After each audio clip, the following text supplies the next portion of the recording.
Namaste Namaste. and a warm welcome to each one of you who have joined us this morning for the for a very special conference on Hatha Yoga. As we will explore the context of it, before it, I would like to invite my friend, colleague, a great scholar, Sri Jairamanji, to give the invocation, and with that we will start the sessions. Ms. Jairamanji, please.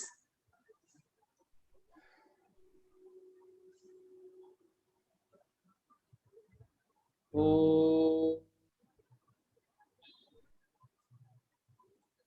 सहनाववतु सहनौ भुनक्तु सह वीर्यङ्करवावहै तेजस्विनावधीतमस्तु मा विद्विषावहै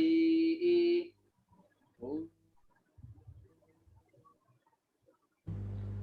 शान्तिः शान्तिः शान्तिः योगेन चित्तस्य पदेन वाचां मलं शरीरस्य च वैद्यकेन योपाकरोत्तं प्रवरं मुनीनां पतञ्जलिं प्राञ्जलिरानतोऽस्मि श्री आदिनाथाय नमोऽस्तु तस्मै येनोपदिष्टा हठयोगविद्या विभ्राजते प्रोन्नतराजयोगम् आरोढुमिच्छोरधिरोहिणीव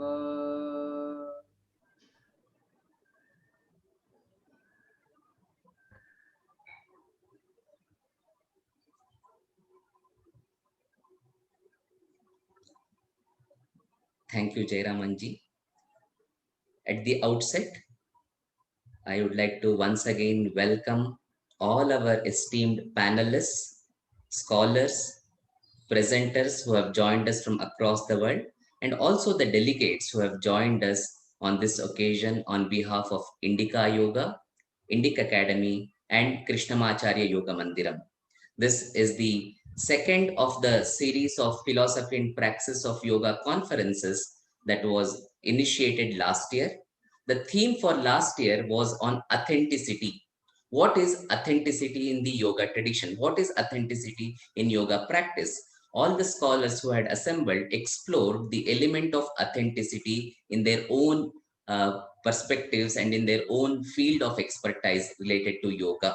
So, continuing the same stream of approach, same stream of thought, this year we will be focusing on Hatha Yoga.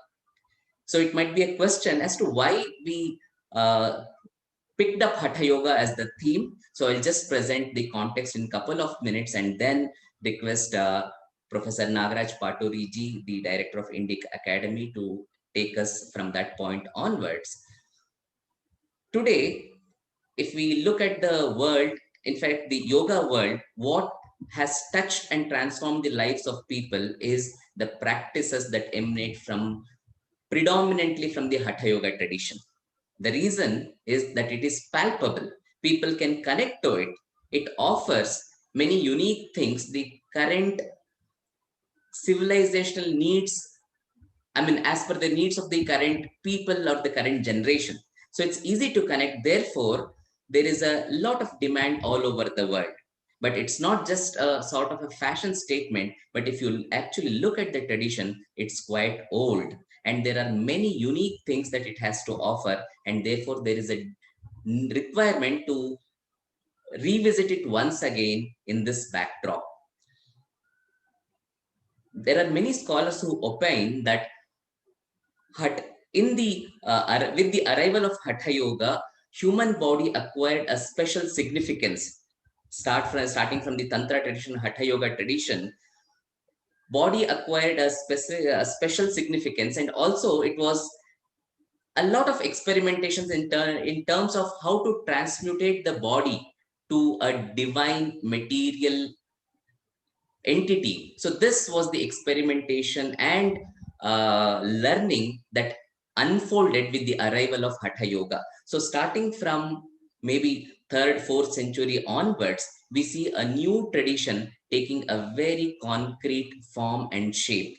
So in southern India, we have the reference of the Siddhas, in the northern India, the Nathas, and they're not even just limited to India, but they extend over to Tibet, Tibetan parts, the Chinese, the Sinhalese. In all this entire civilizational range, you have references to such Nathas or Siddhas. For example, Bhogar, who is considered to be one of the great Siddha in the Tamil tradition, in the Siddha tradition, is believed to have come from China. And similarly, Adinath or Matsyendranath, who is held in high esteem in Natha tradition, is also known, very well known in the Tibetan traditions, either as Lupa or Shweta Matsyendra. So across these nations, beyond these geographical nations, we see these traditions emanating and blossoming. So on one side, you have the living traditions, and also on the other side, a rich repository of texts and treatises started to emerge,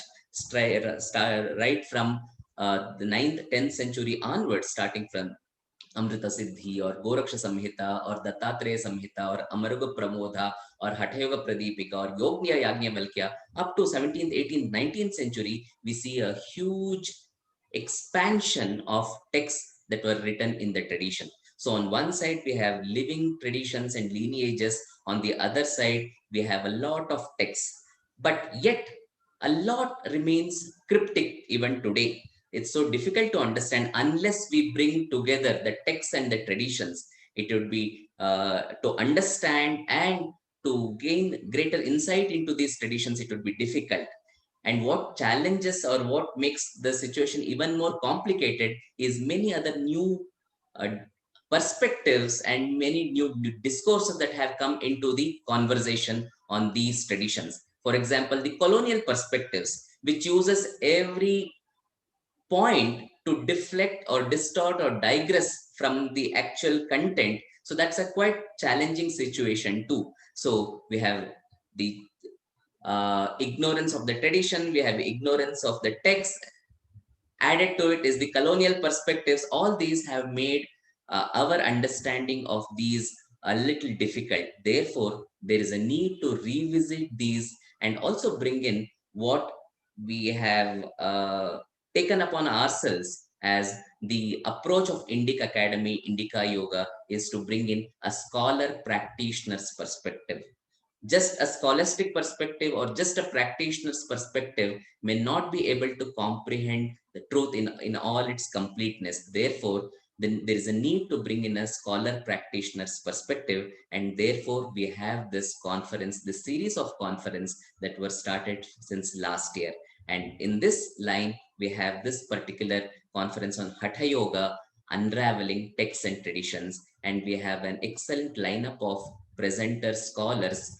In fact, our very first speaker is none other than Sridharanji, one of the senior most teachers, masters in the field of yoga, who's both a scholar and a teacher and a practitioner himself. So, like him, we have about 22 speakers who will be presenting here. And there is a wide spread of presenters starting from India, of course, but from right from Australia up to US. We have speakers joining us over these 2-day deliberations. And the deliberations look into various contours from the text, from iconography, from architecture, from traditions, and the living traditions and lineages. So all these contours are explored in these 2-day deliberations. So with this very brief introduction, I once again welcome you all to join this conference, 2-day conference, making it a very meaningful experience and exercise for each one of us.